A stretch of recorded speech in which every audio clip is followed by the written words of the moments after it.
மே 20 பார்த்திங்கன்னா ஹஸ்பண்டோட பர்த்டே. நாங்கள் பர்த்டே அதுவுமா எங்கே கிளம்பி போகிறோம்னு பார்த்தீங்கன்னா வயநாடு ட்ரிப் தான் பிளான் பண்ணியிருக்கோம். ஸ்பான்சர் யாருன்னு பார்த்தீங்கன்னா ஹஸ்பண்டோட அத்தையும் மாமாவும் தான் ஸ்பான்சர் பண்ணுறாங்க.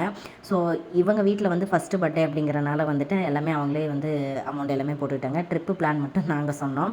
வயநாடு கிளம்பிட்டோம். நைட்டு வந்து பார்த்திங்கன்னா ஒரு மணிக்கு வீட்டிலேருந்து கிளம்புனோம். காலையில் ஒரு 6 இருக்கும்போது பார்த்திங்கன்னா கர்நாடகா பக்கமாக ரீச் ஆகிட்டோம். அங்கே போய் யார் போனோம்னு பார்த்தீங்கன்னா எங்கள் ஃபேமிலி, ஹஸ்பண்டோட அத்தை ஃபேமிலி, அதுக்கப்புறம் அவங்க பெரியத்த ஃபேமிலி, மொத்தம் 9 பேர் போயிருந்தோம். கர்நாடகா பக்கமாக ரீச் ஆனோன்னா ஒரு டீயை குடிச்சிட்டு மறுபடியும் வண்டி அப்படியே அந்த ஃபாரஸ்ட்டுக்குள்ளே ஸ்லோவாக மூவ் பண்ண ஸ்டார்ட் பண்ணிட்டோம். ஒரு யானை மட்டும்தான் பார்த்தோம். ஏன்னா காலையில் ஒரு 7-8 மணி டைம் ஆயிடுச்சு.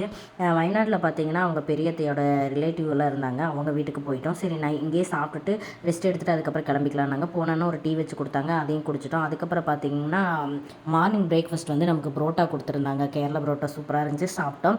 அப்புறம் ஒரு குட்டி தூக்க போட்டு எல்லாம் ஃப்ரெஷ்ஷப் ஆகிட்டு எந்திரிச்சு உட்காந்துட்டோம். மணி பார்த்திங்கன்னா ஒரு 3 மணி இருக்கும். மதிய சாப்பாடு பார்த்திங்கன்னா நெய்ச்சோறு, ஊறுகாய், ரசம், அப்பளம் இதெல்லாமே செஞ்சு கொடுத்துருந்தாங்க. சாப்பிட்டு ஃப்ரெஷ்ஷப் ஆகிட்டு அங்கேருந்து கிளம்பிட்டோம்.